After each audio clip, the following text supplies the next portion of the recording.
فقط چیز کن دیگه، لو نده سری از غذایا رو لطفا. مهراد الان من دخترتو بگم بهش یا نگم؟ نه اینا اوکی، اونا رو لو نده که قرار بود یه سری کارو بکنیم ان با هم. قضیه رو نگو فعلا تا بریم سر اون. من بگم بهش زن هفتم هم بگو بهش. باش پس این فیلم پارتی هم پخش نکنم. نه اون فیلم پارتی هم پخش کن.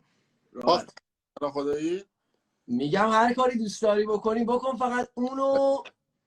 خب مهراد جان من حقیقت اون فیلم مدایی و اینا تو میخوام پخش کنم، مشکلی که راحت باش. بابا هر روز واسه من این الحمدلله رو میخونه. الحمدلله هر روز داره مدایی میکنه. قطع کن دیگه اونو. نه ما بحثمون فرق میکنه. نه دیگه زشت بچه‌ها داره نگاه میکنه. خب همزمان حاضر خودت باش، من میام روبروت. خدافظ. خب خانم دنیا شما خوبی؟ آقا من یه چیزی بگم فقط در مورد اگر من رو دوست داشتی، فقط در مورد دنیا اگر میخوای صحبت کنی. من دوست دارم در مورد تو صحبت نه من اول اون حرکت رو میزنیم بعد اگر دوست دارم من خب خانمشم چیکار کنم خانم؟ اوکیه شما هر کاری دوست داری بکن. من انگیزم کاملا شخصی به خودم رفتم، میخوام خواننده شم. آها میگه خواننده شم چیکار کنم؟ نه من میخوام خواننده شم و به ترکیه. آلمانی الان؟ چی؟ آلمانی؟ آره.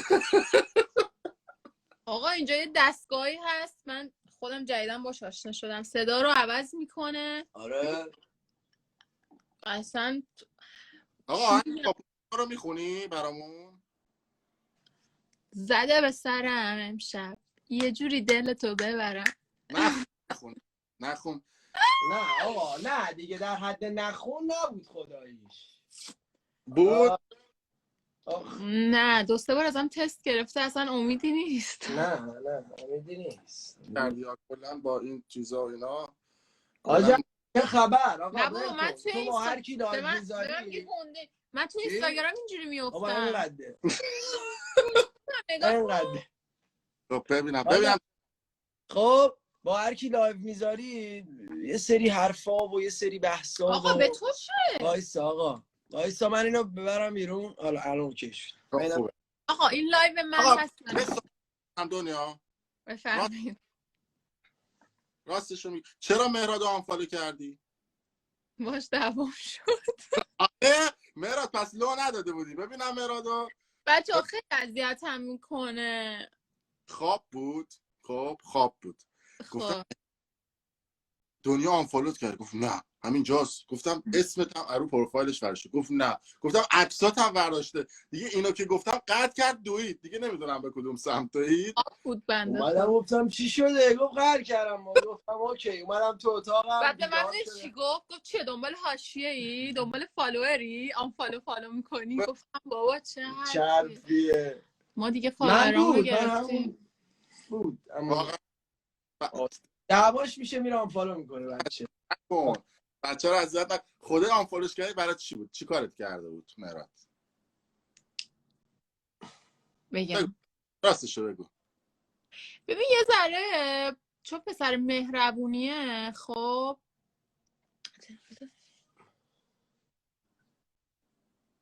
نه دیگه نمیتونم بگم. به من مهراد اوکی اون برقه داداش تو که میدونی همه چیزا رو میخواست یه سری کارهای اشتباه که در رابطه با ایرانه بکنه. یعنی یه سری وابستگی که تو ایران داره و اینا. من بهش گفتم فعلا زوده بخواین کار رو کنی عزیزم. بعد دیگه با این سر بحثمون شد و فلان و اینا بحث کردیم و دعوا شد. حتی پلیس اومد. ولی ببین مهراد 5 ماه و نیم الان 6 ماه و نیم دیگه 6 ماه و نیم پیش من برای چی فرستادم مهراد تو واتساپ؟ چی گفتم؟ گفتی که چه خبره؟ آقا چرا هی به من میگن شوگر مامی؟ چرا واقعا شوگر؟ آخه میدونی 30 سالگی شوگر مامی نمیشه. بذار الان 40 ساله. اصلا مگه شوگر مامی هم داریم؟ ما همش داشتیم شوگر ددی بوده. جدیده عزیزم جدیده. شوگر مامی هم داریم. ولی بگو قضیه 6 ماه پیش 6 ماه پیشو بگو مهراد. من و مهراد شدیم. بعد مهراد از اونجا که دیوونه است من یه بودشم من کامنت گذاشته. دوست داشتم گذاشتم. نه کامنت به مهراد گفتم مهراد با دنیا رل زدی؟ گفت ها چی داشت اون موقع مهدی هادی هم پشت سرش بودن، داشت آهنگ نگم نه اوکی باش نمیگم بقیه‌اشو دیگه نمیگم. دمو داشتم نه اوکیه. بعد چه رفت این چجوری میره از رو صورت من؟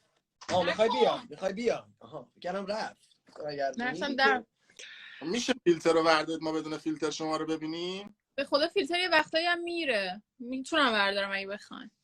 آها بردار ببینم چیش بدون فیلتر چه شکلی. رو بذار قرمز رو بذار. حالا که جمعمون گذاشتیم اوکیه بیا بدون فیلتر. اینو بذار سفید کنم یکم راحت ولسیم. دنیا چرا من اون روز با ساشا صبحانی لایو گذاشتم تو رو لایو ما لایو گذاشتی؟ آقا این سوالو هی میپرسی، منم میگم چه ربطی داره؟ یعنی چی مثلا یکی لایو بذاره حق نداره یکی دیگه لایو؟ نه نباید میذاشتی، خدای نباید میذاشتی. بعد اسم مهراد کی تتو میکنی؟ چه سوال خوبی کردم. به مهراد کی اسمت تتو میکنه؟ من دوست ندارم کاری که واسه بقیه کردم واسه مهراد بکنم. مهراد فرق داره. با این حرفت ما رو با خاک تو کوچه یکسان کردی واقعا. چی؟ آقا مهراد یه جای دیگه تو من شنیدم خالکوبی کردی، میشه نشون بدی؟ دو جای دیگه. نه مهراد 2 تا تتو دیگه داره از من، یعنی 3 تا تتو داره کلا. واقعا؟ خب یکیشو نشون میده الان برای اولین بار؟ نه مهراد وایسا آقا میگم نه آقا بیا این یکیش. او مای گاد چی ببینم این نوشته My queen is دنیا. تمام. آقا اون یکیش یه جاییه که واقعا نمیشه. بکش پایین شلوارو یه دقیقه. اینجاشه کنار پاشه. با همون من میدونم اونجاشه، من دیدم به من نشون داده. نشون دیده چون رفیقمه نشونش دادم. حالا قرار نشونه تو دادم یه بکش پایین مهراد جان قربونت برم. آیم غیرتی. واو ولی اینو ندادی. چقدر کوچیک شدیم، اونقدر نبودیم قبلا. خوبی رفتیم دو قسمت شدیم. خوبی حالات جنجال اگه دوست داریم تو بپرس واقعا. نه از من بپرسم اوکیه راحت باش. تو ناراحت نشی اگه سوال پرسید که تو دوست داشتی. من چرا تو میپرسه؟ من برم قدیمی من اوکی. با برای اعتماد دوست بودی؟ نه راستش بگو. اون عکسایی که من گذاشته بودم چی؟ اونا به صورت اتفاقی شبیه بود و ایشالا اگه قسمت شد من کامل اون عکس‌ها رو بهتون نشون میدم. الان میشه نشون بدی؟ نه چون که خب اون شخص دوست نداشته عکسش دیده بشه که اون کارو کردم. ببین عکس آخه خیلی کراوات شبیه برایان بود. نه بعد دقت کنی کراوات شبیه اون کراوات نیست یا ساعت شبیه کراوات. دیدی دیگه خودت اون عکسی گذاشتم کنار اما خودم تعجب کردم که چقدر اینا شبیه همه. خب بریم نفر بعدی. با مونتیگو. بله با مونتیگو. بله. چرا الکی فیلم گذاشتی که اومده ترکیه ولی نیومده بود ترکیه؟ بودی گفتم بله. بقیه‌اشو نمیخوای دیگه توضیح بدی؟ گفتی سوال مگه نپرسی؟ چرا سوالی بود گفتی دوست بودی گفتم بله. منظورم دوست. بله. دوست. بله. اوکی اینا. یعنی ببین این مهراد طلا بگیری یا نه دوست بودیم دیگه ولی اونجوری نه. دوست فرند و معمولی اینا. بله. مهراد تو باور میکنی؟ چیو؟ دوست چیز بوده؟ چیزی که به من ربطی نداره برام مهم نیست و اصلا نه سعی میکنم واردش بشم نه بابت ببین یاد بگیرید مرد اوپن مایند. من یه سوال دارم ازت. بگو عزیزم.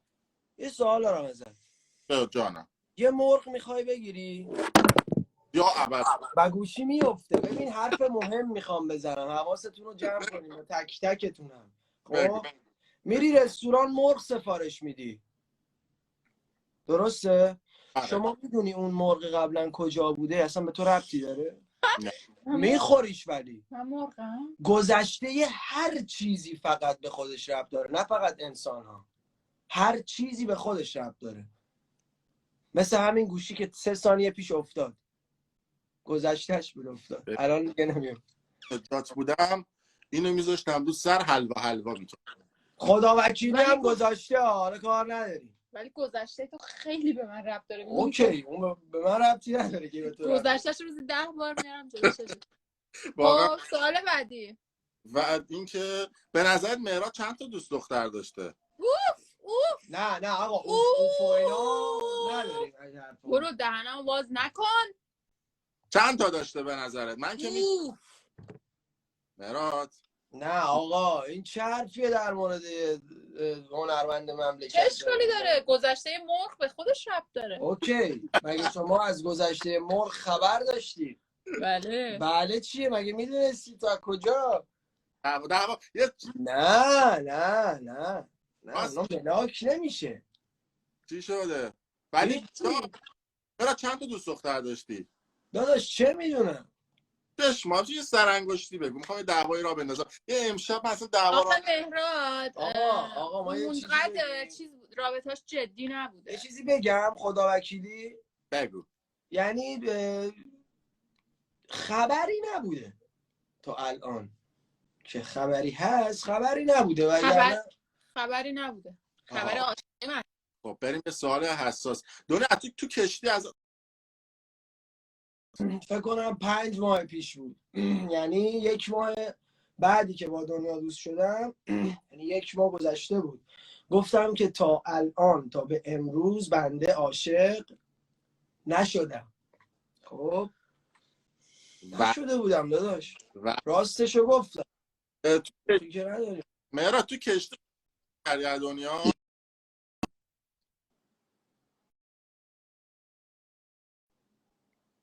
تلفنت زنگ میخوره؟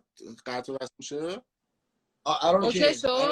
اوکی آره. میگم که مهراد تو کشتی از دنیا خواستگاری کردی؟ کی بهت گفته؟ آقا تو جواب بده دیگه، من میخوام ببینم که منابع من چقدر قویه. منابع ضعیفن، چون که فکر کنم منبع موثق خودمم، همه چی رو میگم. نکرد واقعا، ولی اگر کرده باشم خیلی رسمی و خیلی خفن و همه چی و فلان و اینا خواستگاری میکنم. و اینکه یعنی یه چیزی که آره. آقا سوال این لایو من داره از من سوال میپرسه. خب به نظر من میپرسم عمر تو جواب بده. خب بگو دوست داری ازت خواستگاری کنه؟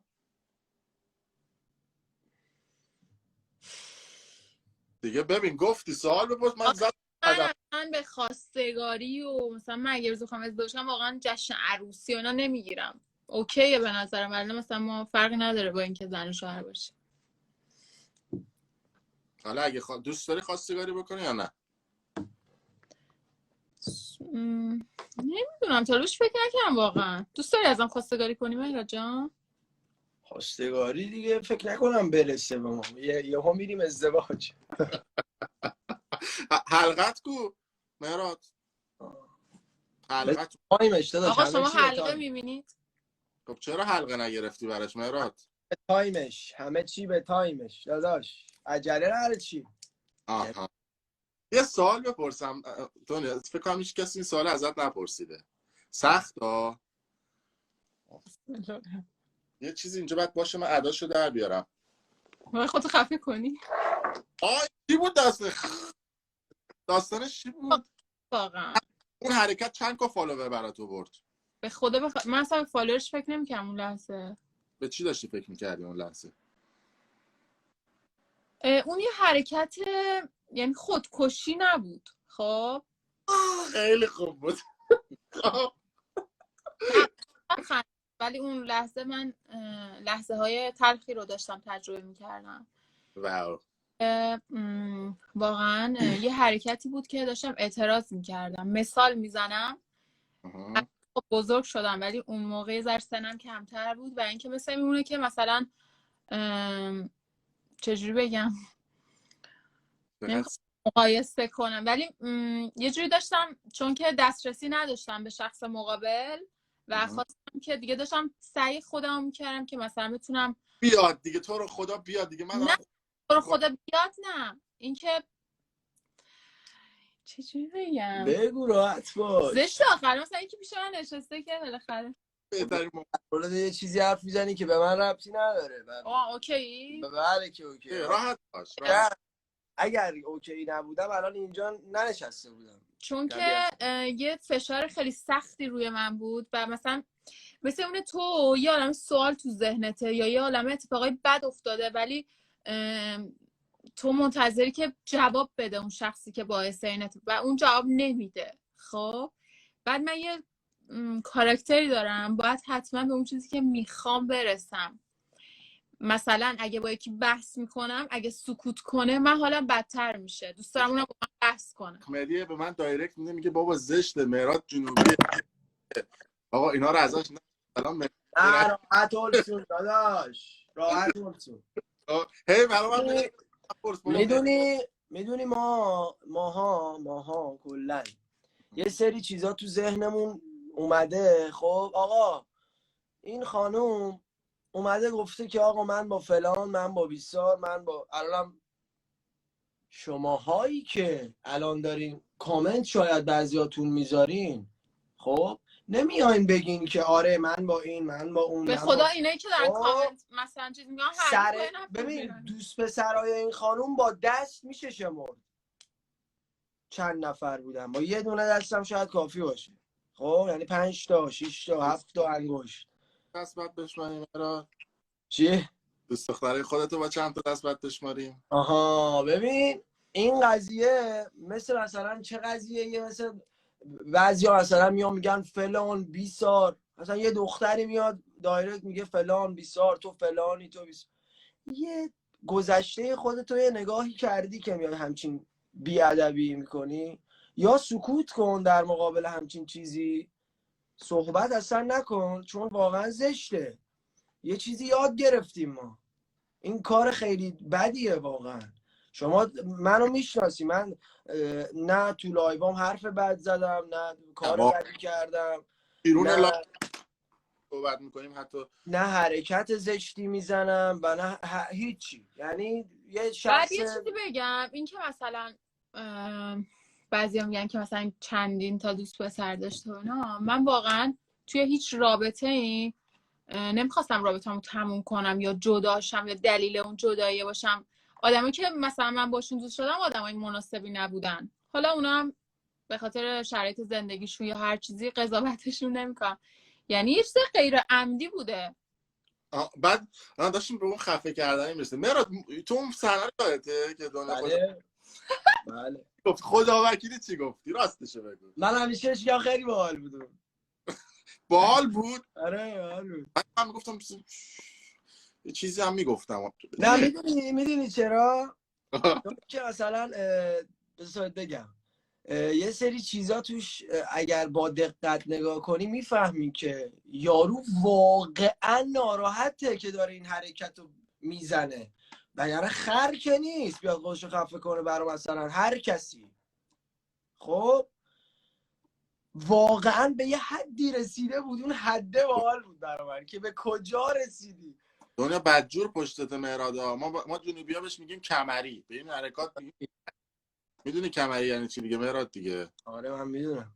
من نمیدونم واژه کمری ها خب برسیم به سال. اون موقع که این کارو کردی به خاطر ساسی بود درسته؟ بله. یه سوال حاشیه‌ای بپرسم؟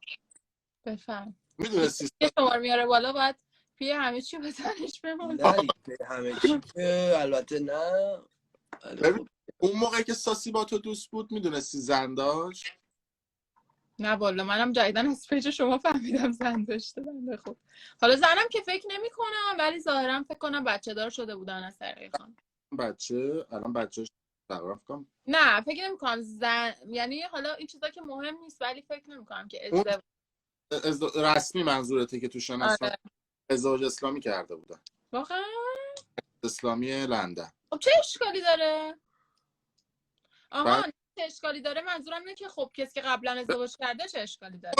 زن داشته بعد اومده با تو چه اشکالی داره؟ نه ساسی اون موقع امریکا بود و خانمشون تو انگلیس، منم دورادور میشناسم، ولی اون موقع با هم دیگه در ارتباط نبودن. یعنی رنشو ول کرده بود رفته بود دیگه. اون تا من باشون وارد رابطه شدم تازه تونسته بود بره امریکا و اینکه اون لحظه نه تو ارتباط نبود با کسی، ولی یه هفته بعدش رفت با طلا گلزار. آره ولی نفهمیدیم آخرش. من طلا که دوستای خوب منه بعدش با هم دوست بود، ولی نمیدونم اصلا من نفهمیدم چی شد، کی اومد کی رفت، کی کیو بوس کرد، کی خودشو خفه کرد، چی شد. واقعا همه این اتفاقات توی 1-2 هفته افتاد و خیلی زودم. بعد واقعا سوال یکم خودمونی، فاز چی بود خالکوبی کردی اسمش؟ خدا سرشاهد خودش گفت. حالا زشته الان ایشون وارد زندگی زن جدید دیگه، ما دوست تا حالا نگفته بود اینو دیگه و واقعا مثلا خودش گفت بزن، بعد تو هم 2 تاشو خودش گفت بزن. ببخشیدش همه اینا میگم. 2 تا میرسه راحت باش، من از اولش گفتم راحت هر دقیقه 2 تاشو خودش گفت بزن، بعد سومیو که من زدم دیگه گفتش که مهراد بدونه بزنه یه تتو به خاطر تو بگو بهش یه تتو بزنه. اصلا نمیگی؟ نه. مثلا عکس ملودی مثلا آهنگ و اینا بزنه. هیچ وجه. ببین چه پسر خوبیه، میگه تتو نکن. بعد اگه بخوای با مهراد ازدواج بکنی مهریت چند تا سکه هست؟ مهریه نداریم ما. اگه بخوای بزنی مهراد اینا برات به نفع تو، چون الان تو رو درواسی میگه مهریه نمیخوام، اینا بعد ثبت و سند بشه. خب مهریه نمیزنی پس. یه شاخه گل رز. خب ما مهریه‌مون رو یه جور دیگه میگیریم. نوشته مهراد کارت بزنی خونش در نمیاد. نه داداش، نه نیازی به کارت هست نه نیازی به خون. مهراد یه چیزی بگم اولندش که ببین اینکه یه نفر تو سن 22 سالگی فکر کنم رفتی رو استیج. حالا همه چطوریه، ولی واقعا به نظر من چیز کمی نیست. همه ما شاید 22 سالمون بوده، هیچ وقت تو این جایگاهی که مهراد بوده نبودیم توی زمینه کاری که داشتیم، ولی هم خیلی پسر باهوشیه، هم خیلی صبوره، هم خیلی منطقیه، همین که خیلی عاقل و زرنگه. به نظر من این آدم‌ها خیلی پیشرفت میکنن. الان میتونه لایو قطع کنه، عصبانیش شلوغش کنه، ولی خب این کار اشتباهه دیگه، بعدش کلی اتفاقات بدتر میفته. ولی بگیش میرسونه دیگه آدم پخته که بعد داری میپرسی که اوکی همه میدونن دیگه، حالا اشکالی بهتر کی اول دایرکت داد؟ مهراد. چی دادی مهراد؟ عجب آدم شیطونی هستی تو. خب دادم گفتم که اولش یه چند تا گل و اینا فرستاده بود. خب با موزیکای من داب اسمش درست میکردن ایشون و من گفتم که دیگه حالا یه پی ام مگه چیه، کجا رو میگیره. نخو اول دادی داره؟ نخ اول کی داد؟ دنیا داد؟ نه من خیلی داب اسمش میذارم با آهنگای خیلی ها میذاشتم. خب شمال خیلی دوست دارم هنوز که هنوزم، ولی واقعا اون لحظه که داشتم دادن فازی نداشتم روش. آره بعد که فازدار شدی؟ آقا ما خودمون رو به هیچ کوچه ای نمیزنیم. اونایی که کامنت دارین میذارین من همینم، واقعیم همینه. مهراد و اینجوری به شما شما رابطه باشی جایی که واقعا الان گیر کردین توش یکم دست بذار من این نکته بگم. مهراد فوق‌العاده پسر با ظرفیت، با جنبه. البته توی مصاحبهش قرار با من یه سری چیزها رو بگه به مردم که شاید کلکوپرتون بریزه، چیزایی که ما توی مکالمه تلفنمون با هم دیگه گفتیم. دنیای دختر کاملا ترسو که هر موقع من با مهراد تصویری صحبت دوربین نمی اومد و اینکه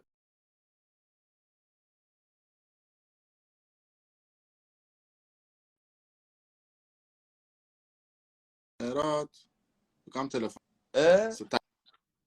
تصویر می اومد. الان تصویر تو داریم، صدات هم داریم داداش. خب تصویر و صدای ما هم هست. یه لحظه فیکس شدید. داشتم میگفتم که مهراد واقعا شخصیت واقعیش همینه. یعنی وقتی من با خودش هم خصوصی تلفنی صحبت میکنم یه پسر با ادب مهربون، ولی دنیای دختر ترسو. هیچ وقت تصویری نمیاد جلوی دوربین. یادته؟ من اصلا ترسو نیستم. نه منظورم شوخی میکنم، واقعا آدم شجاعی هستی. شایان ایکس رو میشناسی دنیا؟ کارهای پیج و اینستاگرام انجام میده. بله یکی از دوست. اینجا نوشتن که بپرسید از اتاق فرمان نظر کارش چطوره. پیج دادی برات ببره یا نه؟ نه سوالای مثلا این وقتایی که پیجم به مشکل میخوره ازش سوال میپرسم چطور. سوال بی‌معنی بود.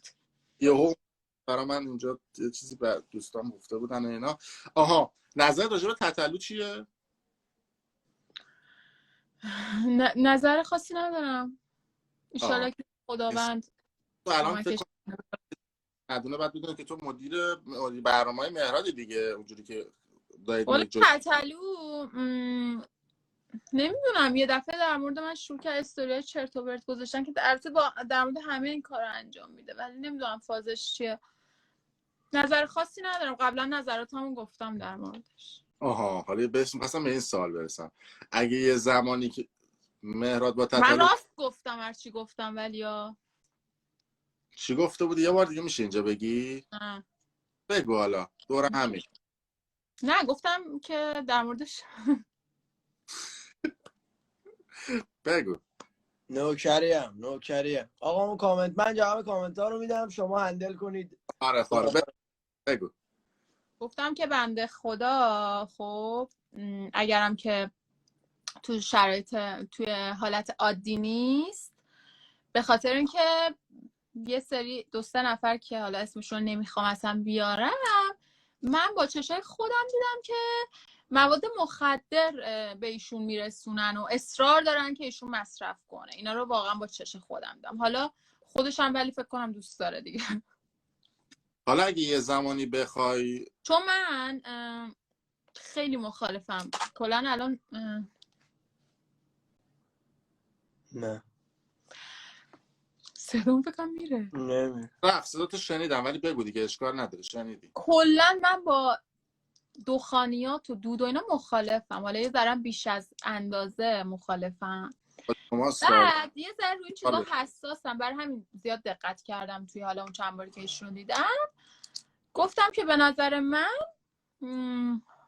حالا اون شخصی که کنارشه به عنوان حالا منیجر یا هر چیزی من با چشای خودم دیدم که خیلی اصرار داره که ایشون مصرف کنه و اینکه خب تو اگه دوست خوبی باشی یه کار میکنی اون شخص این کارو نکنه.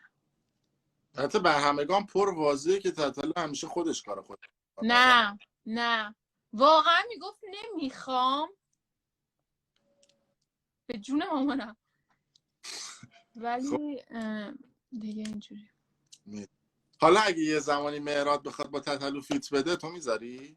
چرا کنم مهراد من اصلا تو کار مهراد دخالت نمی کنم. هر چیزی که باعث پیشرفت خودش و طرف مقابل میشه رو میتونه انجام بده. بعد مهراد اگه بخواد یه زمانی با تتلو اساسی فیت بده میذاری؟ آره. بعد اگه مهراد بخواد یه زمانی با تتلو اساسی و منطقه فیت بده اون موقع هم میذاری؟ چرا که نه؟ کلا فیت مشکلی نداری پس با ایشکی؟ پویان مختاری اومده. با پویانم فیت نداری؟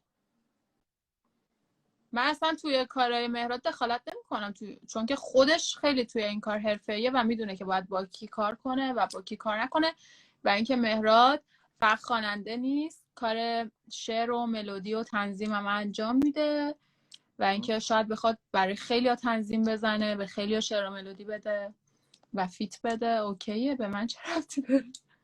نه به حال تو مدیر هنری مدیر برنامه مدیر خونه ما هنوز اعلام نکردیم.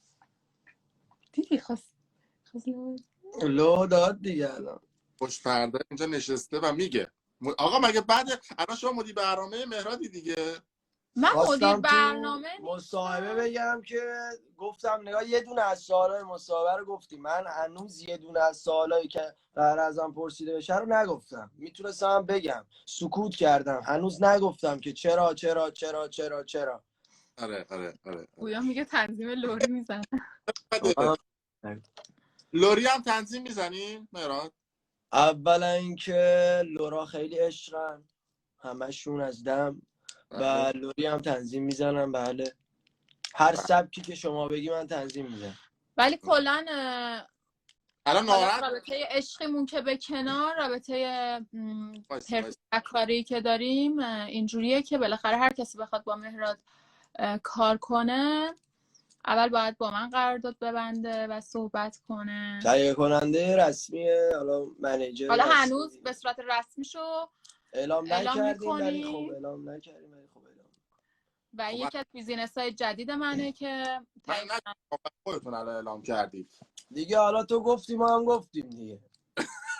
خب خوبه که بعد که نیست این قضیه که خب نباید اینجا میگفتیم اونجا باید میگفتیم. نداری گفتیم. چی؟ بعد اعلام بشه اینجوری. چی؟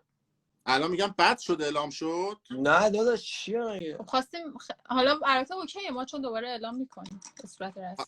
اون موقع حالا اعلام کنیم. خب میدونی چیه این لایو الان خیلی چیزه و رسمی نیست. نه اون رسمیه. تو رسمیه بعد میگفتی. رسمی یهویی شد ولی خب من دارم هی سوالات فدا سرت داداش، فدا سرت. آبادانی هم میخونیم، آبادانی‌های با عشق میخونم، آبادانی هم میخونم، یه دونه دارم تو برنامه. تو بخوای یه دونه شعر و ملودی بگی تنظیم کنی کلا پکیج کامل بدی بیرون یه دونه آهنگ چقدر در میاد؟ من هیچ وقت الو با من صحبت کن. هیچ وقت در مورد هزینه صحبت نکردم، چه اون موقع که یکی دیگه بود و چه الان که بیشترش خودمم. بعد شما با تهیه کنندش در مورد هزینه اصلا یه چیز خیلی اشتباهیه شما بیای هنرتو بدی جاش پول بگیری. خب ولی زحمتی که کشیدی و جاش پول میگیری، ولی هنرتو نمیدی جاش پول بگیری. چون که اگر بخوام به جای هنری که دادم پول بگیرم فکر کنم خیلی بالاتر از اون مبلغی میشه که فکرشو حتی بخوایم بکنیم. خانم مدیر برنامه تشریف میاد ما یه سوال بپرسیم از شما. الان فی یه دونه آهنگ چقدره؟ بالا یه دونه چقدر مثلا؟ گرونه. چقدر؟ خب بستگی داره مشتریمون کی باشه. من یه دونه آهنگ میخوام مثلا پویان مختاری باشه. پویان مختاری آره. پویان چقدر؟ دیگه کسی که اینجوری شو میکنه باید هم بیشتر خرج کنه دیگه. مثلا از تتلو خب هر شعر و ملودی رو چقدر بگیریم؟ تنظیم. تنظیم. تتلو که تنظیم اگه بخوایم واسش بکنیم مثلا هر چقدر بگیریم از پویان مختاری 20 برابر میگیریم.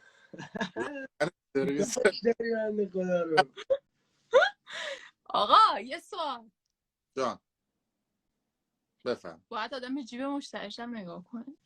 خب من که اصلا جیبی ندارم به خدا الان شلوارم خواننده رفته. خب خب با من چقدر حساب میکنید؟ تو بیا. حالا تو بیا. چقدر حساب میکنید؟ مهران چقدر؟ واقعا نیست مثلا تو بیا من یه جوری باید حساب الان نداریم. ولی خب منوها هست میره تو ساندویچی ها. خب اصلا اونجوری منو درست بکنید که ما باز بکنیم بدونیم لیست قیمتا چطوریه. یه چیزی بهت بگم، حالا هر کی هم که مثلا بخواد کار کنه، ما حالا کار قراره خیلی زیاد بکنیم، ولی کسی که قراره کار کنه باید زنگ بزنه و بپرسه از پشتیبانی اینجا. آره دیگه اینجا نیست که، چون اون مشتری نباید بفهمه از اینکه مشتری چقدر گرفتیم. نه از همه مشتری ها یه اندازه میگیری. الان بحث مالی چیه رو انداختی؟ نه الان من خوام ببینم چقدر پول در میاد. آقا از یوتیوب شما کمتره والا. حالا من تو خصوصی به شما گفتم، تو عمومی نیا بگو به مردم. به جای کسی بر نمیخوره. از این افشاگری ها چه پولی به جیب میزنه.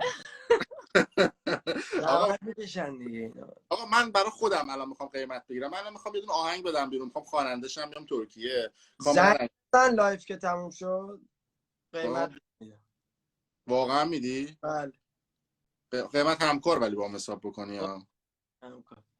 همکار پس حساب. حالا شما اجازه بدید از من 2 تا سوال بپرسید. نفری 1 سوال. من یه سوال دارم ازت بپرسم لایو قطع میکنی. بپرس. نمیپرسم. شوریه. چی؟ نه بابا خیلی شخصی هستن. بی‌تربیتی؟ نه بابا بی‌تربیتی چی نه آخه ما خانواده های هم میشناسیم مثلا. نزن دیگه، نزن تو کابل بگیر. اوکی کابل بگی برو اون بر. حالا فعلا اینا رو خب بپرس دیگه. تو بدون بچه محل میگم بچه محل اینه. کابل برو اون بر. لشکرآبادو بگیر. خب بپرس. تو نمیتونی یه سوال بپرسی اصلا مهم هر سوالی باشه من گردن نمیگیرم ولی بپرس. بین افرادی که باشون حالا لایو میذاری و صحبت میکنی و دوستی، با کدومشون اونقدری صمیمی بودی که به خاطرش چیزایی که در موردش میدونستی رو شیر نکردی؟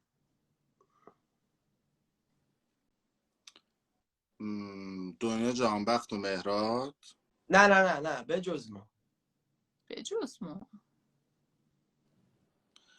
دهن پویانو که سرویس کردم. تا یه چیز دیگه مونده بعدم میگم. نه یه چیزایی که نگفتی، یعنی زنگ زده یارو داداش نکن این کارا تو هم بگی باشه دیگه. آف فاحش شیخ مهدی یکیشه. نه حالا ببین من آقا یه سوال دارم. بگو.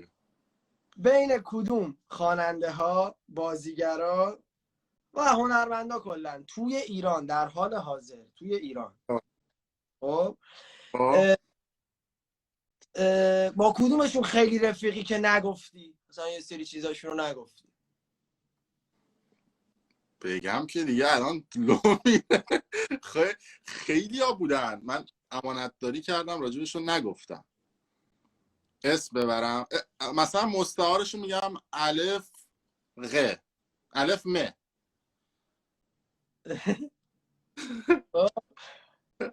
الف م رو تا حالا نگفتم.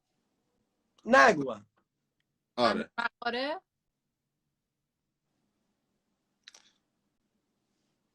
خب حال شما خوبه؟ سلامتی؟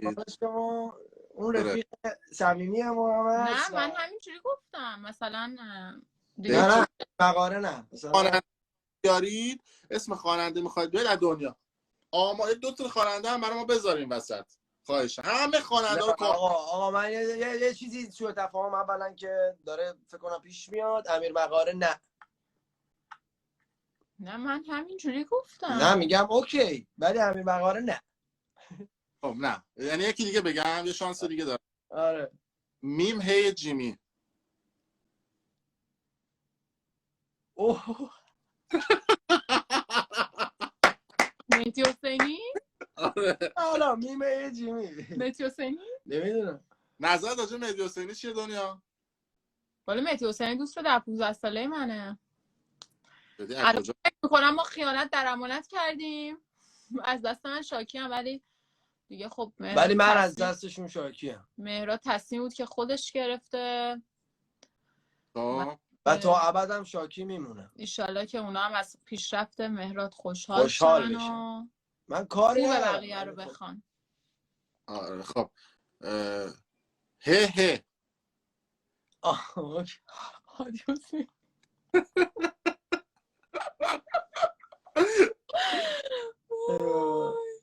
خب نظرت راجع به هه من دنیا دارم میپرسم مهراد نمیپرسم.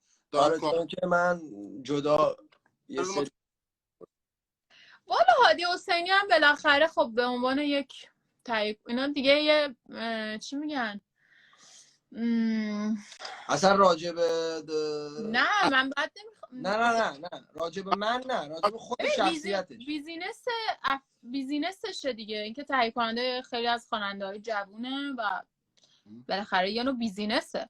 ولی خب به نظرم این انقدر بیزینسی بخوای به یه نفری که انقدر استعداد داره نگاه کنی کار قشنگی نیست که اون شخص رو بخوای فدای بیزینس خودت کنی حالا به خاطر چندرغاز میلیارد. پس چندرغاز بوده. چندرغاز میلیارد. خب نظرت راجع به شمه چیه؟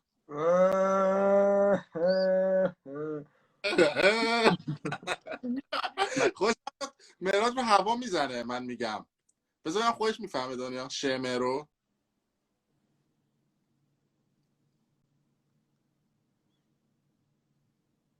شمه کیه شمه؟ من خواننده که نمیگم. اه من نمیگم. نگو. من اصلا چه؟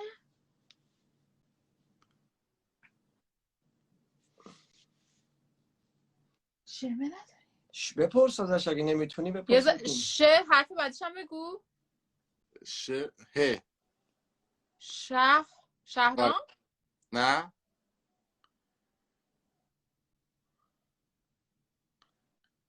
حرف بعدیش هم آه. ها شهاب مظفری. آره شهاب مظفری چی باید بگم در موردش؟ خیلی خواننده خوبیه. اینجوری هم با هم پشت با هم اینطوری هم با بعد دیگه کیو بگم بهت؟ اونا دوتا رو هم گفتم. نظرت مراد راجع پسر خالت چیه؟ پسر خاله؟ پسر دایی البته. پسر دایی ببخشید پسر دایی عذرخواهی میکنم. واردش نمیشم کلا. میدونم نظر تو چیه راجع پسر داییش؟ نظری نمیده در مورد پسر من چه دایی. نظری مثلا نمیشناسم. اصلا واسه از کجا میدونستی پسر داییه؟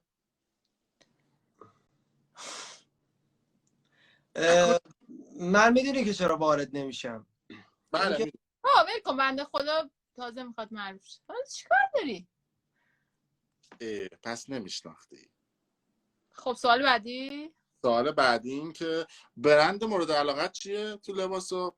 لویی ویتونه که سرویس کردی، یعنی کلا دوختی به هم لویی ویتونو. برند مورد علاقت؟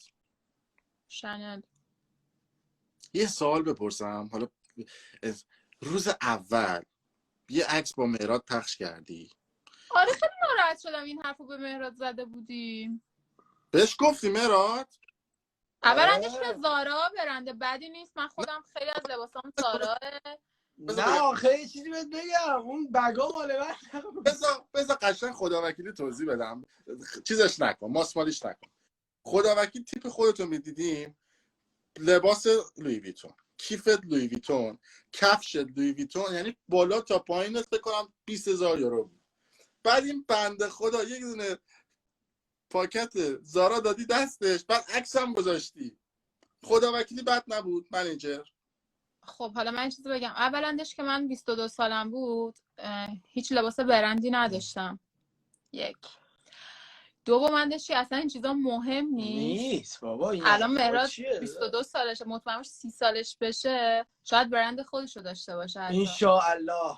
واو. و اینکه اون بگای زارا که دستش بود همشون مال من بود. ما رفته بودیم خرید کنیم. زارا اصلا برند بدی نیست. از زارا هم میپوشی. برند پس مورد علاقت دیگه چیه؟ چی؟ برند مورد علاقت چیه؟ شانل. مرا دیگه رفت تو پاچت. خب بعدش این همه حالا ایشون که خانم بنده، ولی این همه تو پاچه ما رفت. این امروش نه این امروش نه، این بجاست اتفاقا. بذار بره. ببین یعنی دنیا یعنی این بچه رو من زمانی خیلی توی این فازای و این یه چیزی که به نظرم آدم باید تجربه کنه تا اون مرحله رو رد کنه و بره یه مرحله. من یه تایمی خیلی تو فاز این بودم که این لباس رو بخرم، این کارو کنم، این ماشین، ولی الان فهمیدم که زندگی یه چیز دیگه است و اینکه اون پولایی که تو صرف این داستانا میکنی میتونی باش خیلی کارهای مفیدتری بکنی. الان نمیگم نمیکنم این کارا رو، ولی عاقلانه تر. بعد کل پولمو بخوام براتون ساختم تو مجازی، کدومشون بالتر از همه بود؟ فیلمایی که ساختم جوکایی که گفته بودن دیگه ترکون براتون انقدر جوک ساختن. من مثلا یه سوالی از دنیا جهان وقت داشتم. کدوم سبک موسیقی رو دوست جنوبی هم هست. خیلی باحالم. آقا من یه چیزی رو اینجا بگم، اعلام کنم، اینکه یه اسم چند نفر رو آوردی بجز اونایی که من باشون کار میکردم و بجز شهاب مظفری. همین من هیچ اسم چند نفر رو آوردی، پرسیدی، سوال کردی.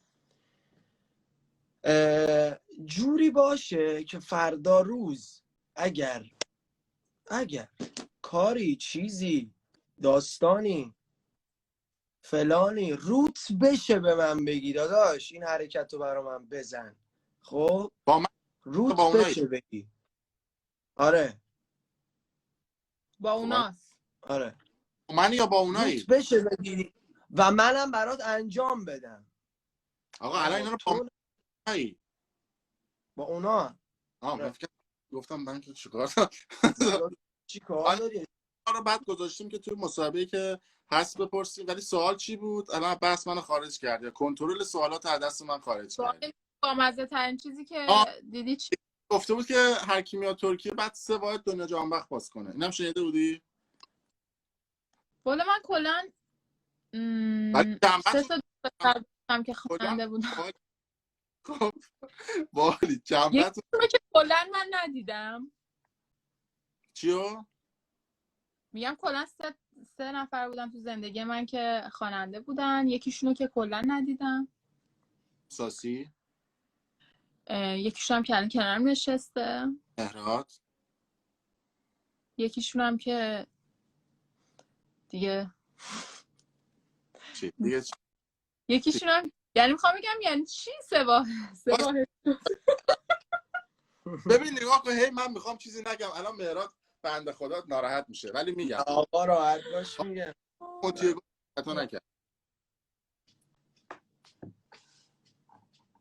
چه؟ اسم مونتیگو رو مگه تتو نکردی؟ خب اسم ساسی هم که تتو کردی. خب تتلو هم؟ تتو نکردم. تتلو نکردی. آخه بدبختی اینه رفتی با یه کسایی رل زدی خودشون بمب آشیان. ببین خب من یک آدم میدم که بالاخره حالا از هر مهرات خیلی زرنگه، مثلا یه دونه آدمایی مثلا یواش ریز نونه. من یه توضیح بدم در این زمینه. من قبلا هم 1000 بار استوری داشتم. من اصلا نمیتونم با آدم که معروف نیست دوست شم. اصلا نمیتونم. آدمایی که معروف نیستن اصلا نمیتونم باشون ارتباط برقرار کنم. چون من 10 سال از زندگیمو توی فضای مجازی بودم، از این راه معروف شدم، از این راه پول درآوردم، با همین فضای مجازی زندگی کردم. برای همین یه جور شخصیت من مرتبط فضای مجازی. اگه یه روز اینستاگرام نباشه من میرم سراغ یه اپلیکیشنی که میتونم باش بیام بالا. خب یه شخصی مثل من نمیتونه با یه آدمی که معروف نیست دوست باشه. برای همین من چون دوست پسرم معروف بودن الان حتی میگم من 1000 تا دوست پسرشم، نه همین چند تایی بودن که اسم میبرید. ولی ممکنه که مثلا خیلی دیگه اصلا اشکالی نداره از نظر من. خب 1000 تا دوست پسر داشته باشن که معروف نیست یارو، در نمیشه مثلا. بعدش من دوست دارم خب خواننده باشه دوست پسرم.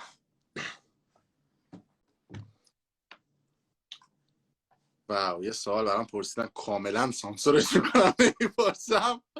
و آره دیگه این دوستیای تو همیشه پرحاشیه بوده دیگه و این پرحاشیه بودنش شد که آره یه عده فکر کنم به خاطر فالوور بوده.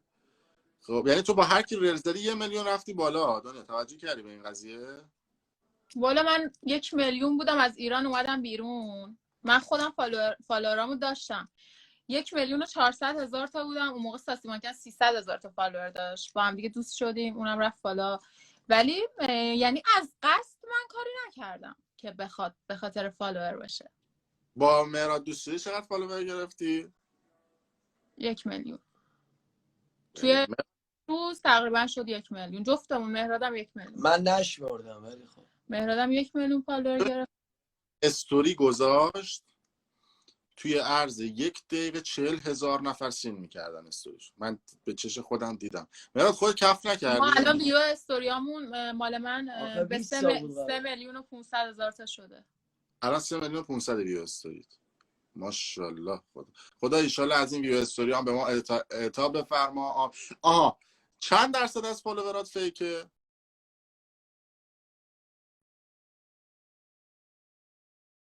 رفتن دوستان. نه اینجایی گوشیم که 10% نمیشه بزنم. من 3% از فالوورام فیکه. رفت. آره پرواز کرده. نمیشه دیگه. چند درصد از فالوورات فیکه خودت فکر میکنی؟ خدا سرشاهده به جون مامانم من تا حالا فالوور فیک واسه خودم نریختم. ولی خودت فکر میکنی چقدر برات ریختن؟ من نمیدونم اصلا. آخه نمیشه من از کجا بفهمم؟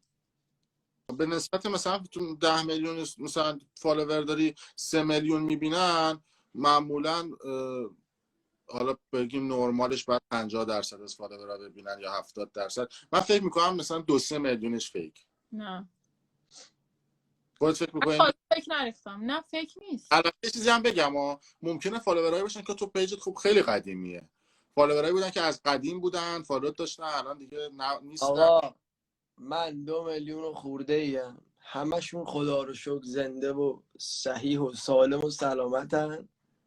خب دیو استوری تو چه؟ الله که سالم و صحیح و سلامت بمونن و 2 میلیونشون آدم زنده و نفس میکشن. گوشه من 10%. اگه سوالات مهمتری داری میتونی بپرسی چون دیگه خاموشه، ما دسترسی نداریم. لطف بکن لایو میشه سیو کنی برای دقایقی من نه تو که رکوردتو کردی. منم رکورد کردم، میگم برات بفرستم.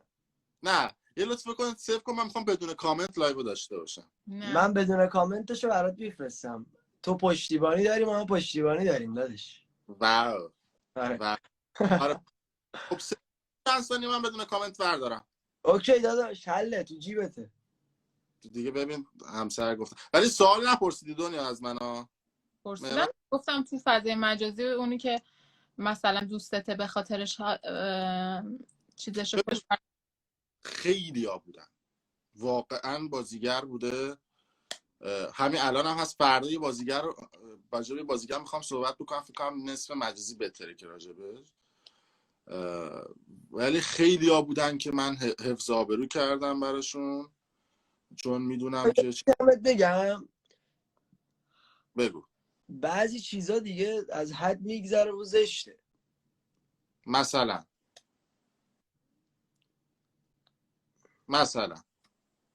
نه بابا یه برنامه بود توی پی ام سی یادم نشه 101 اشتباه سلبریتی یادت مثلا میگفتش که این نمیدونم پاهاش بو داده توی این مهمونی. یعنی این برنامه ها هست ولی حالا آخه ببین این مدلیش آقا یه سریا دارن میپرسن علی حسینی رو دوست داری؟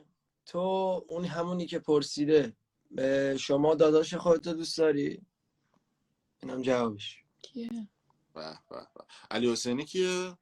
پسر هادی حسینی. بس اسم من اسم بچه‌هاشون رو نمیدونم. یه دونه داره اونم علی. یه بخن خنده بهت میاد.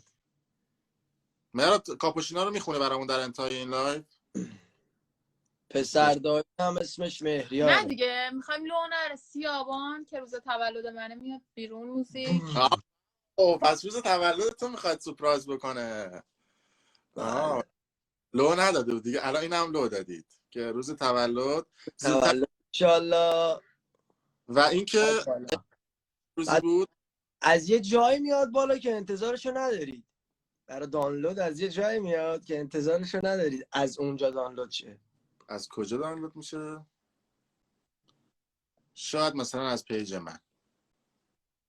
نه با یکی از کمپانی‌های خوب قرارداد بستیم انشالله از اونجا.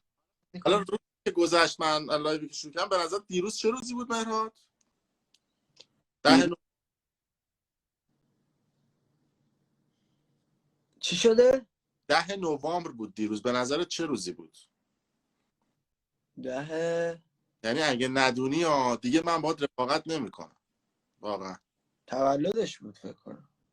نه بابا از کجا میدونی تولدم نبوده؟ نه بابا من تولد من میدونم. آبانی؟ نه آبانی نیستم، اما تولد 3 سالگی پشت پرده بود. والا تولد خودمون یادمون نیست. یه لحظه شک کردم موزار 14 مرداد. نه من شهریوری ام، من 29 شهریورم، 20 سپتامبر میشه. دیروز تولد تیکه ها دارن میندازن تولد اونایی هم که دیروز یا پریروز یا پس پریروز تولدشون بوده مبارک باشه. تولد کی بوده؟ هر کی که بوده. کامران مشکی طلبگی داره.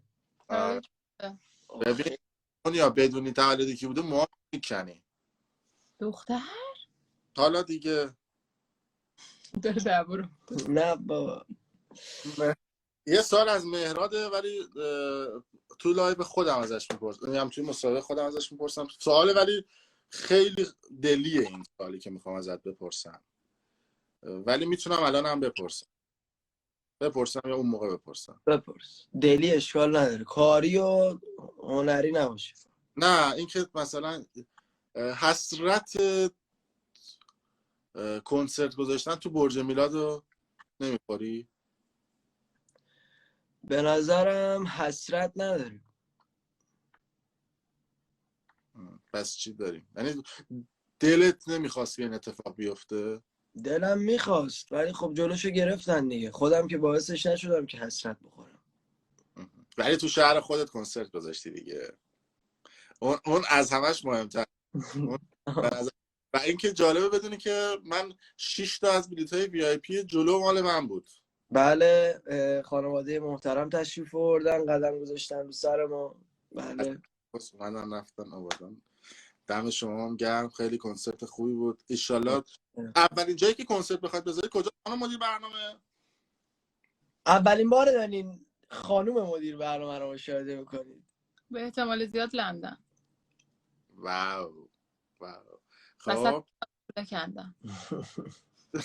نه تو ترکیه پس نمیذاری اولین کنسرت رو؟ اولی نه. پس لندن بعد بلند شد. اول لندنه، بعد تورنتو. فعلا تو برنامه‌مون این دوتا. حالا ایشالله که این کووید 19 اوکی شه. تو آلمان چی؟ بله اون تور اروپامون هم هست. الان ساعت 19:34 است. بعضیا دارن میپرسن ما بگیم یا یکم شبهه هم براتون ایجاد شه که نفهمید کجا. آها من که میدونم کیه. چی؟ نه چی شده؟ برای تو واتساپ بفرستم. نه اوکی داداش. نفرستم اونو؟ نه باشه پس نفرست. فیلم عکسش هم نفرستم. خب پس یه لطف بکنید این لایو برای من بفرستید. باش دست شما در نکنه خانم مدیر برنامه. خواهش میکنم. بعد بهتون میگفتم لقبتون چی بود تو دنیای مجازی؟ لقب ندارم. لقب داشتی یا بچه ببینم اینجا میتونید بنویسید لقب خانم دنیا جهان بخش یا جهان بخت؟ وای اینقدر من ناراحت میشم میگن جهان بخش. چرا؟ الکی مثلا نمیدونن جهان بخش. آره الکی. مثل اونایی که به من میگفتن مهرداد. جهان. آها سوال خوب انداختی تو رابطه تر از 3 ماه طول میکشه؟ والا الان که 7 ماه با همین حالا دیگه 3 ماهشو نمیدونم. از الان به بعد 3 ماه. از هفته پیش 3 ماه. خب 2 ماه دیگه یعنی کات کنیمش هم زوده. مایلی نمیدونم. حالا با هم در موردش صحبت میکنیم. ببینیم مردم چی میگن. آقا نظرتون چیه؟ که مثلا اگه مردم گفتن مثلا 3 ماه دیگه کات کنی کات میکنی؟ نه خیر. وا پس چی میگی؟ تو میندازی تو پاچه مردم. چی که اونا بگن ما انجام میدیم. ولی نمیگن چی چیزیه چون که واسه مردم آرزوی خوب کنید. چرا باید 2 نفر با هم دیگه اوکی ان کات کنن؟ ایشالله اتفاقات خوب براتون بیفته، در کنار هم خوشبخت بشید و به بهترین حالات و احوالات با هم دیگه برسید. مرسی داداش مرسی. مهراد از تو ویژه تشکر میکنم به خاطر اینکه جواب و ظرفیت بالا. خانم هم دمش گرم، خوب داره مدیریت میکنه تا این لحظه. امیدوارم که آنفالو نکنید مهراد رو، راحت باش آرشیو نکنید. مهراد هم قرار شد یه قولی داده بود خارج از لایو به من که یه سری کارا نکنه و اینکه نظر گفتی دیگه. آره گفت فهمیدی پس منظورم چی بود دیگه. آره. من که خودم 2-3 هفته است دیگه اون کارو انجام نمیدم. آفرین. آره ما هم انشالله انجام ندید و برای مهراد هم دیگه انجام نده اون کار بد رو، و اینکه شامپو خوب استفاده بکنه. یعنی مردم منحرف کردم. خب بیاده عرف کردم. ولی مرسی که این فرصت رو در اختیار ما قرار دارید. 1000 سال با هم باشید. آقا من یه چیزی بگم، مهراد خیلی بزنم به تخت، انقدر زورش زیاده، به خدا من با یه دستش بلند میکنه. بلند کن ببینم الان. نه بلند بلند خدای نه. من ببینم. نه اصلا کار ندارم. تو کی میای سمت این بریا؟ قرار بود 2 هفته پیش من میام ترکیه، به خاطر کووید 19 کرونا آلمان رو رفت تو قرنطینه و حتی بعضی از شهرها کامل قرنطینه است و مشکل اومدن نیست. مشکل اینه که من اگر بیام برگردم 10 روز قرنطینه باشم و 15 روز به اوناش ندارم، میگم کی میای. خودت میفهمی چی دارم میگی؟ خودش میفهم. وایسا یه ذره بچگونه حرف بزن. بچگونه نداریم تو لایو. نور خدا نداریم. من کی بیام؟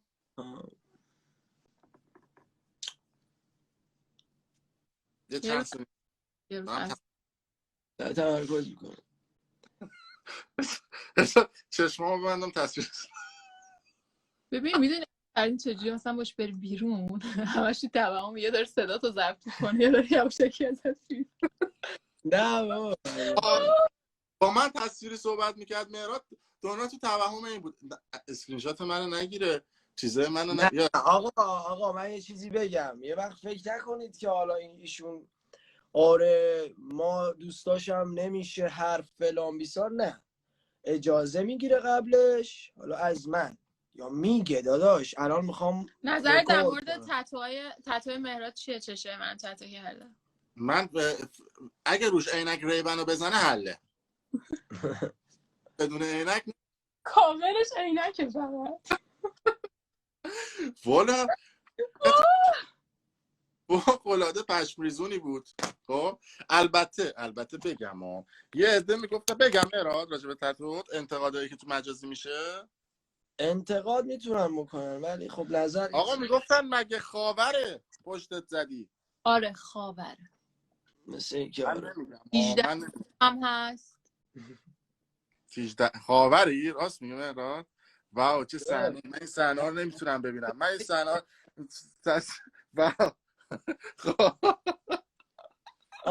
یه چیزی دیدم نوشته دنیا مهراد همونه که مسعودو ول کرد تو هم ول میکنه. در مورد مهراد نه در مورد یه چیز دیگه میخوام بگم. من کسی رو ول نکردم، کسایی دیگه منو ول کردم. بله شب خوش. حالا شب شما به خیر باشه و بلند کن ببینم با یه دست دنیا رو. چه صحنه ای. واو بلند کن الان، بلند کن ما ببینیم. نه الان دیگه داداش مهم نیست. الان من یه چیزی دارم تواناییشو دارم. خب مرسی خانم. یعنی چی تواناییشو دارم؟ حاشیه سازی می‌کنیم رمز من و مهراده با هم. یه رمز داریم با هم. قربون سیکس پکات برم. مگه داره؟ تنپا آقا یه دونه عکس گرفته یک مهرای وایسا بذار من توانایی مهرا یه دقیقه بیا جلو دوربین. بله داش با دست راستت اینطوری بکن. نه بده بالا آن داره اون عکس رو میگه. بابا یه دست بیا آقا بیا ولی یه دستت کاملا فلت ها. داش دوتاش یه دونه است، فرقی با هم نه. خیلی باش آقا نچخ سرمون گیج رفت. نچخ پشت چی نوشتید؟ مهراد من جم. اونو ان خوندم. باشه دستتون درد نکنه خانم مدیر برنامه. و اینکه بیا داداش اینم دوست داری ببینی ببین. مهراد جم. الان شد. میخوایم میبرم بنویسیم مهراد 5. اینجا میخوام بنویسیم مهراد 5، اینجا مهراد تفریق، اینجا مهراد حالا هرچی. چقدر پول سیستمت شد مهراد اونجا؟ والا خیلی شد. دنیا معلومه پول دادی. این والایی که تو گفتی قشنگ مشخصه تو پول دادی. نه چقدر شد سیستم؟ سیستم چقدر شد؟ زیاد. نگاه کن انگار تاپ چقدر؟ خودش دوست داری بگی اما آره چی باید بگم دیگه ما چقدر شد پول سیستم؟ تاپ ترین چیزه مهراد قشنگ برم بیرون تا یه سری سوتی های نفری نداره. آقا مهراد یه قول مگه به من نداده بودی تو حالا الان؟ بذار من برم خداحافظ. خب بذار تا رفته من زیرابشو بزنم دنیا. این یک آدم دختربازه، یک ما آدم نگیم. نرفتی مگه؟ زیراب چیه اونا رو اوکی ولی یه چیزایی آره دارم زیراب بقیه رو میزنم، زیراب تو رو نمیزنم. ببین بزن. یک آدم دختربازی مهراد. خب من آمار 3-4 تا دوست دخترش قدیم دارم. گوش بده، این پسر مرد زندگی نیست. گوش بده. و الان چرا یه حس بدی من گرفتم این فیلترها رو میذاری؟ الان برگشتی به قیافه اصلی خودت. الان اورجینالت این بوده دیگه. این خب بوده. این خوبه بگو. خب دنیا چه عملایی جراحی انجام دادی؟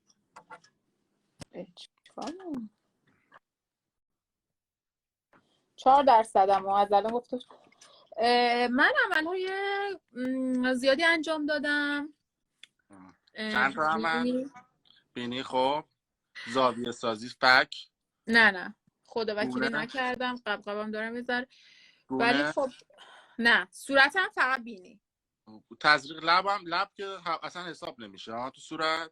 نه من لبامو عمل نکردم، چیز ژل نزدم. نیم سیسی هم نزدی؟ نه کلا گردنگیرتون ضعیفه شما. ابروها؟ بابا ابرو مگه عمل داره؟ نه تتو این چیزا منظورم. نه ابرو خودم. بقیه جام که نمیگم عمل کردی یا نکردی دیگه اونا هم زشته دیگه تو لایف. به ما هیچ ربطی نه نداره. عمل اشکالی نداره، چه اشکالی داره؟ پس فقط بینی عمل کرد، بقیه اورجینال کارخونه است. تو صورت بله. آنزیم زدی نکنه تو هم؟ نه من فقط بینیمو عمل کردم. بابا این لبا تابلوه. بابا این مال فیلتر است اینجوری کرده. خب بدون فیلتر من ببینم. خب پایین رو 1 cc زدی، بالا رو نیم cc. بابا تابلوه به قرآن. بابا کو قرآن تابلوه. باشه قبول کرد. آخه فک و زاویه سازی کردی؟ نه ولی خیلی دوست دارم بکنم خدایی. جمعش کنی خروسی مثلا؟ مثل اینایی که زاویه سازی کردم اگه اوکی نکنم پس. والا من که نمیدونم. و چی موها چی؟ موام چیه؟ من یه سوال مو دارم کلا. از بازیگرا پیشنهاد دوستی داشتی تو ایران؟ آقا این چه سوالی؟ آقا داشتیش سوال دیگه. خب بله. بازیگرا تو ایران. بله. تابلوترینشون حرف اولش رو بگو. اوکی. شارژر قشنگ شنیدم چی گفت. قشنگ شنیدم چی گفت. یه لحظه اینجا بود کو؟ اینجا بود. یعنی من به این مهراد گفتم 100 دفعه از این کارا نکنه. قشنگ الان داره ریلکس میکنه رو مبل. و خب کدوم بازیگر بوده؟ حرف اول مثلا یکی از این بازیگرا رو بگو. میم گاف. اون که خب تابلوه. بعد تو چی جوابشو دادی؟ من جواب ندادم. هیچ چیز تحویلش نگرفتی؟ نه بابا من کسی تحویل نمیگیرم، اینجوری رو نگاه نکن. من خودم باید یه نفر رو دوست داشته باشم. پس این بعد اینکه بعدی کی بوده؟ آقا این چه سوالیه الان؟ نه حرف اولشون رو بگو. من اصلا نمیگم به کسی. خیلی. خب کی مثلا؟ از نه که الان تو ایرانه؟ آره تو ایرانه.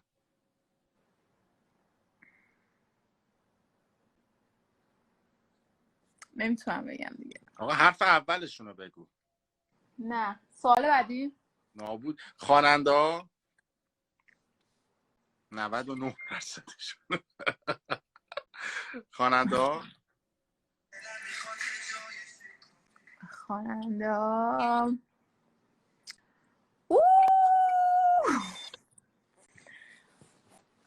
خب ببین واسه کسایی که بالاخره معروفن که اوکیه دیگه، چون فکر کنم پسرایی که معروفن هم دوست دارن حالا با خانمایی که معروفن رل بزنن. آره دیگه، کلا همه جای دنیا همینه دیگه. آقا من چرا دوست ندارم رل بزنم؟ بعد ماهایی هم مثلا چی آقا میگن من اصلا معروفن دوست دیگه ندارم. انگشت شمارم. آقا من اصلا دوست ندارم با آدم معروف. خط قرمزم که کلا بازیگرا اصلا سمتشون نمیرم.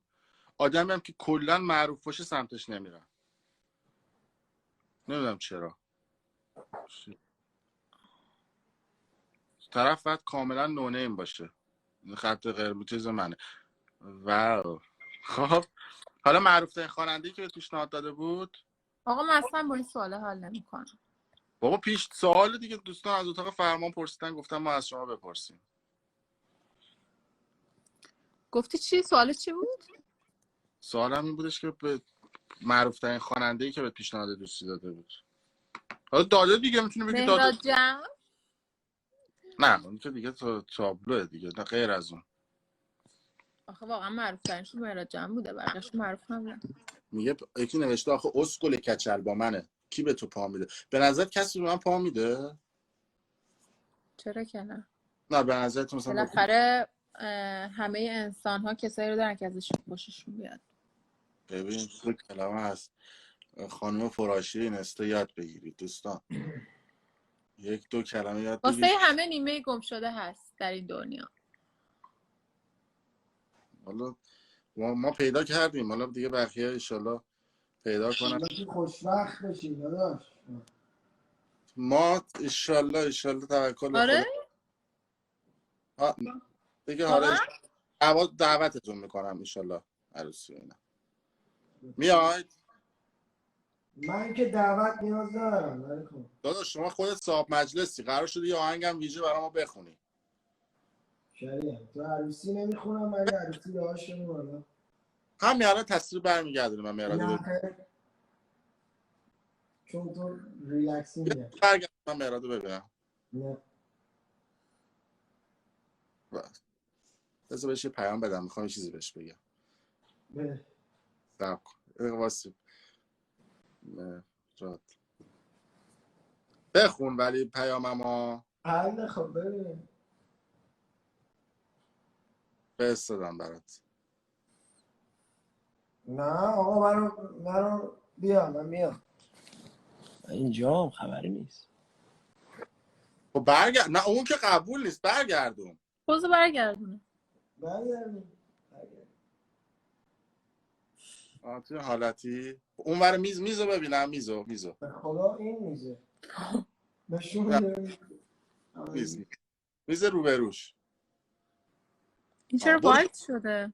برو جلو. یه راست یه چپ برو. چپ ماشاءالله مهمون داشتیم. دیدمش. خودتون تصدیز نمی‌کنی، مهمون بوده. آره اوکی فهمیدم. چون لیوان هم قشنگ مشخص ماتیکیه. من کاملا رصد کردم. و اینکه نظرت راجع به ساشا چیه؟ نظری ندارم. ناراحت بودی ولی اون روز تو لایو ازش؟ واقعا نظری ندارم در موردش. ناراحت بودی حالا؟ نه دیگه، خب اونم بالاخره دنبال حاشیه و داستانه دیگه یه چیز طبیعی شده دیگه، الان همه دنبال این داستانن. یه دقیقه تصویر برمیگردونی دوباره. یه دقیقه تصویر برمیگردونی دنیا. چیو؟ تصویر یه دقیقه برمیگردونی. بالا نه تو زوم کن رو مانیتور یه دقیقه. چیه تبلیغه؟ آهنگ قبلی چی بود؟ آهنگ قبلی؟ نمیدونم، یوتیوب خوش عوض میشه دیگه. الان آهنگ بعدی آقای مهراد شمالو میبینید. آهنگ قبلی چی بود؟ نمیدونم بذارم آهنگ قبلی چی بود. برو آهنگ قبلی. بلند همش همه هستن اینجا. برو بالا. تتلو هست، پویا مختاری هست، کامران هومن هست، آرش و مسیح هستن، آرون افشار هست. یوتیوبه دیگه تو که یوتیوبری چرا اینو میگی؟ همچین سوال اصلا یه چیزی ببینم که بعد واقعا تو خیلی ساده ای. چرا؟ من حس میکنم خیلی آدم ساده ای هستی. اونجوری که نشون میدی خیلی آدم پیچیده نیستی. من ساده که یعنی ساده خنگ نه، ولی دیگه اوکی هم همه چیم روه. آره خیلی از اون زاویه من فکر میکنم که تو خیلی آدم ساده ای هستی. به نظر من حالا نمیدونم ولی فکر میکنم نوشتن که آره آهنگ قبلی لرکه بود میگن دوستان. نه خب حالا لرکه بود الان مثلا چیه مگه؟ اوکی آقا لرکه بود. اوکی بده من دنیا لرکه بود. چیه مگه؟ ما لرکه پویان بود و اینکه یکی که داره اینقدر زحمت میکشه حالا بالاخره زحمت چه میکشه. اشکالی داره مثلا یه جوری انگار داشتیم نه اوکی من خواهم چیز دیگه بگم. آفرین. نباید 91,000 تا بخوره. من داشتم چک میکردم. برید ویدیوشو بهتره کنید. ما چک نمی‌کنیم بچه‌ها. آفرین خوشم اومد. این یعنی رفاقت. بابا چیکار دارید؟ من دارم الان هم به هم دیگه نزدیک میکنم آدم ها. این بده که خوبه؟ بده یا خوبه؟ خوبه. ما دور نیستیم. پویان که دوستای منه یعنی. ولی اوکیه. ما موزیکای همه رو بررسی میکنیم، نقد میکنیم. بررسی بهترین موزیک ویدیویی که دیدی چی بوده؟ اتفاقا امشب داشتیم این بازی رو میکردیم. به نظرتون بهترین موزیک ویدیو چی بوده؟ خب چی بود؟ به نظرمون موزیک ویدیوهای آرش بروکن انجل شناخته شده کیش از موزیک ویدیوهای خوب ایرانی. بعد بهترین افشاگری که از من دیدی چی بوده؟ بهترین افشاگری که از تو دیدم شد مثلا دلم خنک شد.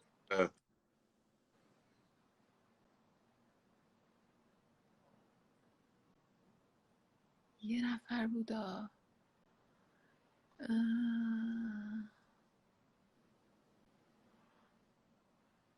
آخه نمیخوام لایوم سیاسی شه. آها فهمیدم اون خانومه رو میگی. آره. خب بعد باحال‌ترین افشاگری یکی نوشته پنجشنبه ها با سینا رو بپرس. پنجشنبه ها با سینا نبوده، چهارشنبه ها بوده. پنجشنبه. بعد اینکه بهترین افشاگری که دیدی چی بوده؟ باید اینو بگی دیگه راحت. گفتم دیگه الان. اون باحال‌ترین بود، بهترین یا باحال‌ترین، حالا برعکس می‌کنیم دیگه.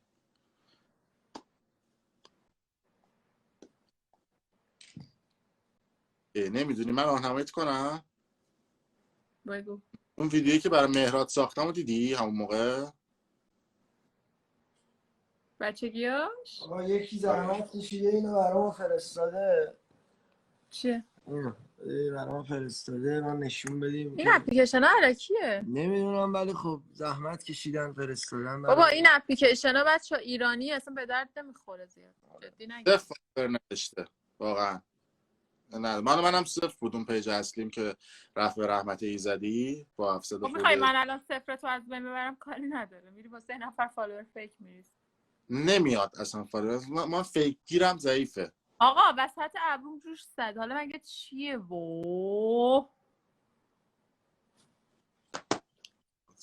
واقعا کامنت ها رو میخونید؟ مثلا وقت نمیکنم کامنت رو. من بیشتر واتساپ میخونم برام سوال میاد. آها راست میگه. چند شنبه با سینا. من گفتم چهارشنبه با سینا. چهارشنبه ها پخش میشده. ساری خیلی خوابم میاد. چند شنبه با سینا بوده. گفتم یکی داشت پنجشنبه ها با سینا رو بپرس. گفتم چهارشنبه ها با سینا بوده نه پنجشنبه. چند شنبه با سینا بوده. آره. چهارشنبه بوده. دنیا جان دست در نکنه. مرسی با من شما. خواهش می‌کنم. مهراد جان دست شما هم درد نکنه. مرسی داداش ستونی عشقی. ایشالله فرصتی فراهم بشه بیام ترکیه ببینیمتون و اتفاقات خوبی افته. دنیا جان دست شما درد نکنه. قربان شما. خدا نگهدار. این لایو